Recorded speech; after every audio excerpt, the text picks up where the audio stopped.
Ya, itu tadi statement dari kuasa hukum Peggy dan sebelumnya juga dari pihak kuasa hukum ataupun tim hukum dari Polda Jawa Barat juga telah memberikan statement.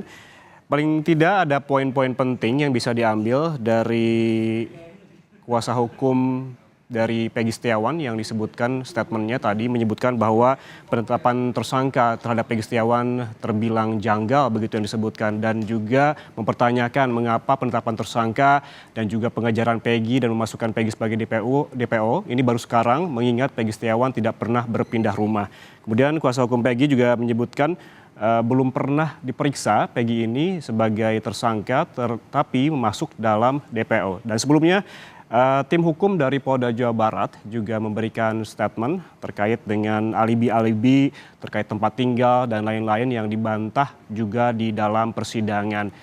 Intinya saudara, dalam jawaban di persidangan pra-peradilan hari ini merupakan jawaban dari gugatan dalil-dalil yang dilakukan kemarin.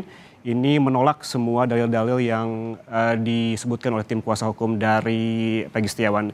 Dan saudara, kita dengarkan statement dari kuasa hukum Peggy Setiawan saat ini di PN Bandung, Jawa Barat. Rasa pokok perkara, itu poin kami yang pertama.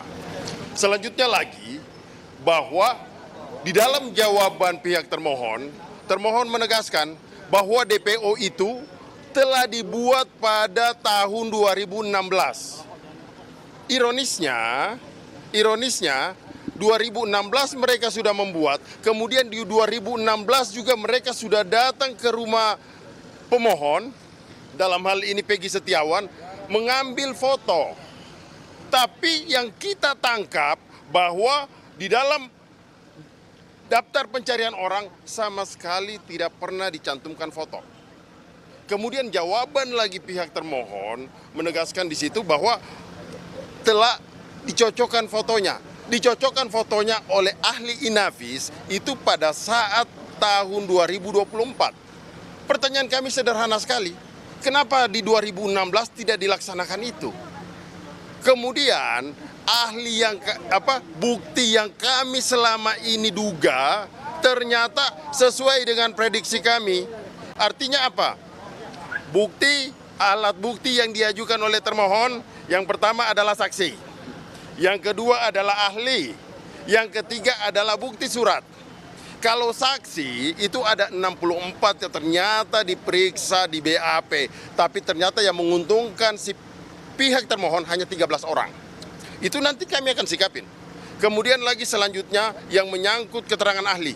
Kalau menurut hemat saya bahwa ahli yang diajukan oleh termohon, makanya saya katakan harusnya dihadirkan di persidangan. Jangan masuk kepada pokok perkara. Ini di dalam jawaban mereka kan semuanya BAP. Kalau semuanya BAP, ini kita masuk pokok perkara, maka saya katakan pra-peradilan rasa pokok perkara. Kemudian bukti surat lagi. Bukti surat ironis sekali tidak ada yang berkaitan sama Peggy Setiawan. Contoh bukti surat visum atas kematian Vina Eki. Ya kan? Kemudian bukti surat yang lainnya juga nggak ada yang betul-betul berkaitan sama hubungannya dengan Peggy Setiawan. Bagaimana ini? Makanya kami sangat optimis, walaupun pernyataan dari jawaban pihak termohon, kami sangat optimis bahwa perkara kami masih hakul yakin ini akan dikabulkan oleh Pengadilan Negeri Bandung. Kira-kira seperti itu. Sama sekali tidak menjawab pertanyaan gugatan kemarin. Kalau kami anggap bahwa itu menjawab, pihak pemohon ini menjawab dari gugatan kami, namun sayangnya bahwa contoh alat bukti itu adalah visum, Vina dan Egi, ya kan. Kemudian lagi beberapa lagi itu surat seperti surat rapor, ijazah. Ini hubungan hukumnya kaitannya di mana?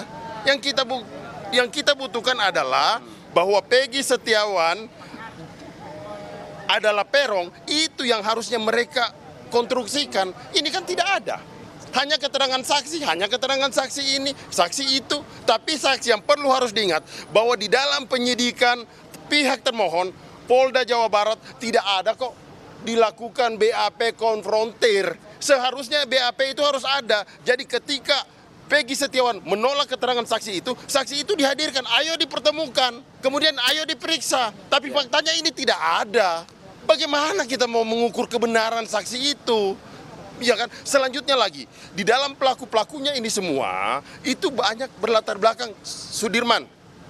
Cuma tamatan SD. Peggy Setiawan, cuma tamatan SMP, kemudian dibawa, ditarik pemeriksaan psikologis lah. Diuji lah bagaimana. Mereka ini ditanya oleh pihak kepolisian saja, mereka sudah gemetaran. Jadi jangan samakan seperti kami, gitu loh.